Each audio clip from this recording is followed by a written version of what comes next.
Këta janë ata Allahu i begatoi me mirësitë e tij nga profetët, pasardhës të Ademit, të atyre që ne i bartëm me Nuhun, nga pasardhësit e Ibrahimit dhe të Israilit, dhe nga ata që ne i udhëzuam dhe i zgjodhëm.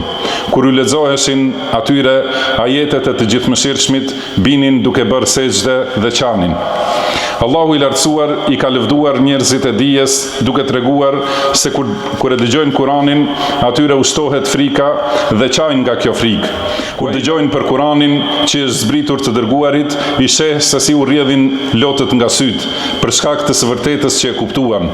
Ata thonë: "O Zoti ynë, ne besojmë, prandaj na shkruaj ndërmjet e tu." Domethënë, kur i dëgjojnë fjalët e të Gjithëmëshirshmit, atyre u zbutet zemra, u shtohet për ulësia dhe frika ndaj Zotit të tyre.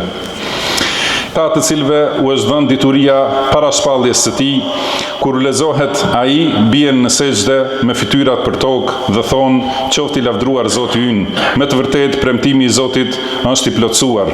Ata bien me fytyrë për tokë, duke qarë, dhe ai, leximi i Kuranit, u arrit për uljen. Pejgamberi ynë i dashur sallallahu alaihi wasallam, krijesa më e vlefshme dhe zotëria e njerëzimit, të cilit Allahu ja ka falur të gjitha të mëparshmet dhe të mëvonshmet, ishte shembull për ne në frikë ndaj Zotit, në qarje të shumtë dhe në frikësim para Allahut. Qarja e tij ishte pa vajtim dhe pa bërtitje, por ishte si zëri i vlimit të kusisë. Nga Abdullah ibn Shikhir radhiyallahu anhu transmetohet se ka thënë: "E pash të dërguarin e Allahut sallallahu alaihi wasallam duke u falur dhe nga gjoksi i dilte një zë si zëri i gurit të mullirit nga të qarët." Transmeton Abu Davudi dhe Ahmedi dhe Albani e bën sahih. Kur falej natën, gjithashtu qante shumë. Nga Ubejd ibn Umair radhiyallahu anhu transmetohet se i ka thënë Aishës radhiyallahu anha: "Na trego për gjën më të çuditshme që e ke parë tek i dërguari i Allahut sallallahu alaihi wasallam." Ajo heshti pak, pastaj tha: "Në një natë më tha: O Aisha, më lër sonte të bëj adhurime për Zotin tim." Unë i thash: "Pasha Allahun, unë dua të jem afër teje, por e dua edhe atë që të lumturon ty." Ai u ngrit të falet dhe qau derisa e lagu mjekrën. Pastaj vazhdoi të qaj ulur derisa e lagu prehrin e tij.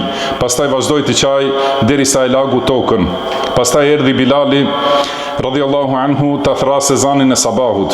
Kur e pa pejgamberin sallallahu alaihi wasallam duke qarë, i tha: "O i dërguari i Allahut, si qan kaq shumë kur Allahu t'i ka falur të mëparshmet dhe të mëvonshmet." Pejgamberi sallallahu alaihi wasallam tha: "Mos jem rob falënderues, sonte më zbritën disa ajete që mirë për atë që i lexon dhe nuk mendon rreth tyre." Dhe tregoi se këto ajete janë me të vërtetë në krijimin e qiejve dhe të tokës dhe në ndrimin e natës dhe ditës ka shenja për mendarët, për ata që kanë mençuri, dhe ajetet në vazhdim të surës Ali Imran.